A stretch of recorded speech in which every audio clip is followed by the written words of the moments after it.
आज के वीडियो में हम एक ऐसे ट्रेडिंग कॉन्सेप्ट के बारे में बात करने वाले हैं जिसे अगर आपने सही से समझ लिया तो आपकी पूरी ट्रेडिंग जर्नी का नजरिया बदल सकता है। इस कॉन्सेप्ट को कहते हैं मल्टी टाइम फ्रेम एनालिसिस। इस सिद्धांत की नींव रखने वाले व्यक्ति थे चार्ल्स डाउ। चार्ल्स डाउ एक अमेरिकन जर्नलिस्ट थे और डाउ जोन्स इंडेक्स के को फाउंडर भी रहे। आज उन्हें फादर ऑफ टेक्निकल एनालिसिस कहा जाता है क्योंकि मॉडर्न चार्ट पर हम जो भी टेक्निकल एनालिसिस करते हैं, जैसे मार्केट ट्रेंड की पहचान करना, वॉल्यूम एनालिसिस करना और प्राइस एक्शन को समझना, इन सभी कॉन्सेप्ट्स की बुनियाद चार्ल्स डाउ ने ही रखी थी। साल 1900 में चार्ल्स डाउ ने अपनी प्रसिद्ध डाउ थ्योरी प्रस्तुत की थी। इसी थ्योरी के आधार पर ट्रेडर्स और इन्वेस्टर्स यह समझने लगे कि मार्केट किस दिशा में जा सकता है और आने वाले समय में प्राइस का मूवमेंट कैसा होगा। आज भी बड़े से बड़े ट्रेडर्स और इन्वेस्टर्स इस थ्योरी को फॉलो करते हैं और इसी थ्योरी से आगे चलकर मल्टी टाइम फ्रेम एनालिसिस की नींव रखी गई। अब सवाल यह आता है कि आखिर मल्टी टाइम फ्रेम एनालिसिस होता क्या है? तो सरल शब्दों में यह टेक्निकल एनालिसिस का एक तरीका है जिसमें हम सबसे पहले हायर टाइम फ्रेम को एनालाइज करते हैं। इसे हमें मार्केट का ओवरऑल ट्रेंड और उसकी दिशा साफ दिखाई देती है। इसके बाद हम धीरे धीरे लोअर टाइम फ्रेम पर स्विच करते हैं ताकि एंट्री और एग्जिट के लिए बेस्ट पॉइंट्स खोज सकें।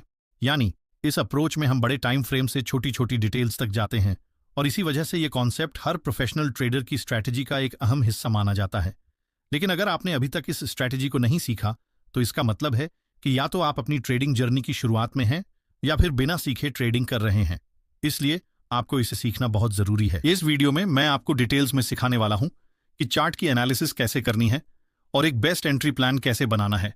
खासतौर पर हम यहां इंट्राडे एंट्री पॉइंट्स खोजने का तरीका गहराई से समझेंगे। इस स्ट्रेटजी में 3 अलग अलग टाइम फ्रेम का इस्तेमाल किया जाता है। पहला है डायरेक्शन टाइम फ्रेम, जिसका काम है मार्केट की ओवरऑल दिशा को पहचानना और यह समझना कि बड़ा ट्रेंड किस ओर जा रहा है।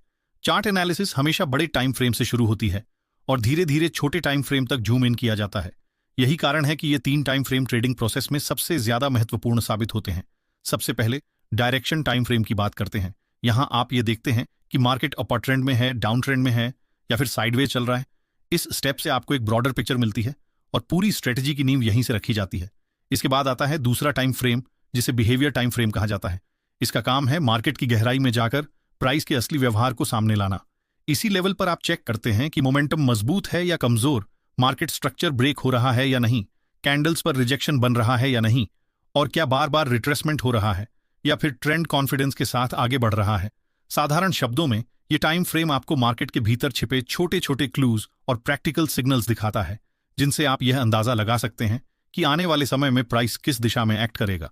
तीसरा और सबसे महत्वपूर्ण टाइम फ्रेम है एंट्री टाइम फ्रेम। यहीं पर आप अपने असली ट्रेड को एग्जीक्यूट करते हैं। अगर डायरेक्शन टाइम फ्रेम यह दिखा रहा है कि मार्केट डाउन ट्रेंड में है तो एंट्री टाइम फ्रेम पर आप सेल सेटअप ढूंढेंगे, और अगर मार्केट अप ट्रेंड में है तो स्वाभाविक रूप से आप बाय सेटअप पर फोकस करेंगे। सीधे शब्दों में कहें तो यह वह स्टेज है जहां आपकी पूरी थ्योरी असली प्रैक्टिकल एक्शन में बदल जाती है। लेकिन यहां एक अहम बात समझना जरूरी है कि ये टाइम फ्रेम हर ट्रेडर के लिए एक जैसे नहीं होते। आपके ट्रेडिंग स्टाइल, आपके अनुभव और आपके कंफर्ट के हिसाब से टाइम फ्रेम अलग अलग हो सकते हैं। जैसे अगर मैं एक इंट्राडे ट्रेडर हूं तो मेरे लिए डायरेक्शन टाइम फ्रेम 1 घंटे का होगा, बिहेवियर टाइम फ्रेम 15 मिनट का और एंट्री टाइम फ्रेम 5 मिनट का।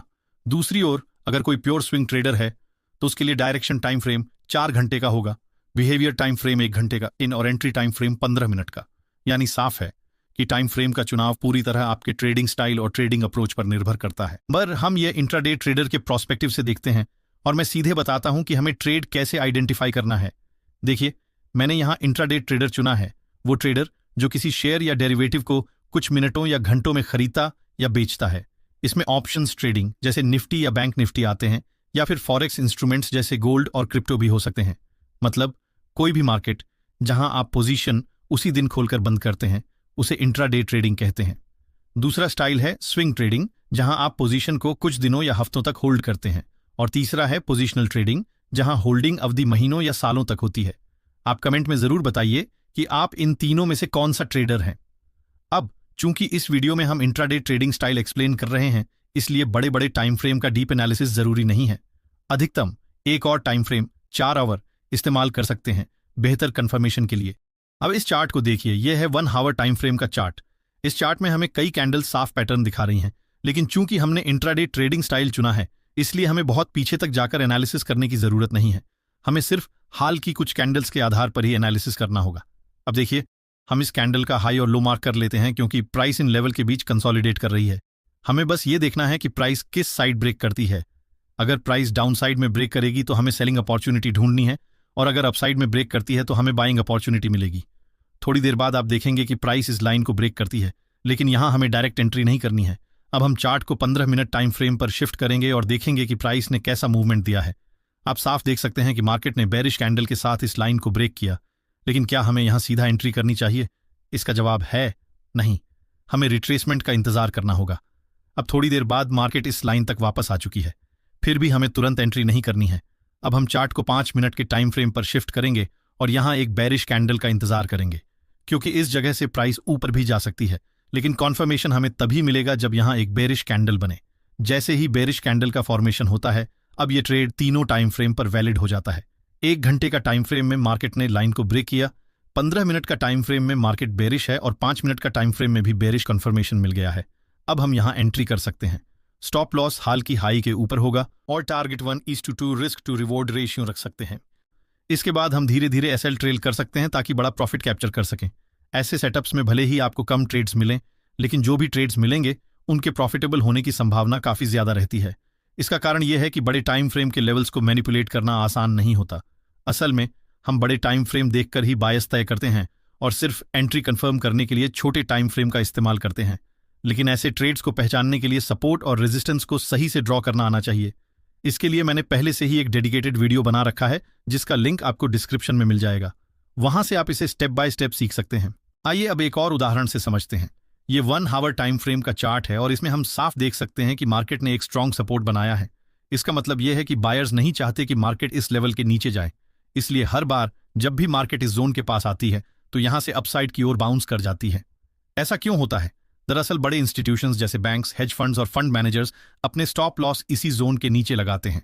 अब जैसे ही मार्केट इस लेवल के पास आती है, उन्हें यह डर होता है कि अगर प्राइस इस लाइन को तोड़ दे तो उनका स्टॉप लॉस हिट हो जाएगा, इसलिए वे इस जोन पर दोबारा बाइंग शुरू कर देते हैं और यही कारण है कि ये एरिया बार बार रिस्पेक्ट होता है।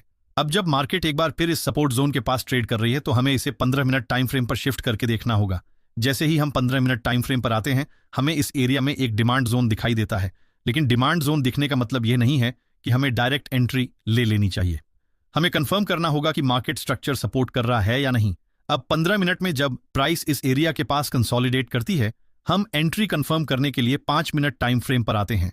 यहां हमें साफ दिख रहा है कि मार्केट डिमांड जोन के पास टिक कर ट्रेड कर रही है, लेकिन डाउन साइड ब्रेक नहीं कर पा रही है।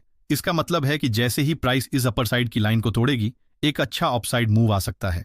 ध्यान रहे, हम यहां डाउन साइड एंट्री नहीं बनाएंगे क्योंकि हमें पता है कि नीचे डिमांड जोन है और जब तक ये जोन ब्रेक नहीं करता मार्केट डाउन साइड नहीं जाएगी। इसीलिए हमें पेशेंटली वेट करना है अपर ब्रेकआउट का। कुछ देर बाद जब मार्केट एक बुलिश ग्रीन कैंडल के साथ इस जोन को ब्रेक करती है तो यहां हमें एंट्री का मौका मिल जाता है। स्टॉप लॉस इस डिमांड जोन के नीचे रहेगा और टारगेट लॉजिकल रेजिस्टेंस तक रखा जा सकता है। रिस्क टू रिवॉर्ड को ध्यान में रखते हुए आप इसे 1:2 या उससे ज्यादा भी प्लान कर सकते हैं। याद रखिए, हर ट्रेड में स्टॉप लॉस लगाना अनिवार्य है क्योंकि मार्केट कभी भी किसी सेटअप को 100% फॉलो नहीं करती। बिना स्टॉप लॉस लगाए ट्रेड लेना सबसे बड़ी गलती है। अगर आपको अभी तक यह क्लियर नहीं है कि सही स्टॉप लॉस और टारगेट चार्ट पर कैसे मार्क करना है, तो आप कमेंट कर सकते हैं, मैं उस पर एक डेडिकेटेड वीडियो बना दूंगा। अब मैं आपसे एक छोटा सवाल पूछता हूं जिसका जवाब आपको कमेंट में देना है। यह निफ्टी का 5 मिनट का टाइम फ्रेम का चार्ट है। इसे देखकर बताइए कि यहां हमें बाय करना चाहिए या सेल, और इसके पीछे का लॉजिक भी लिखिए। आपके पास 5 सेकंड है।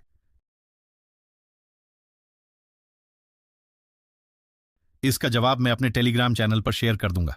अगर इस वीडियो से आपको कुछ सीखने को मिला हो तो वीडियो को लाइक जरूर कीजिए और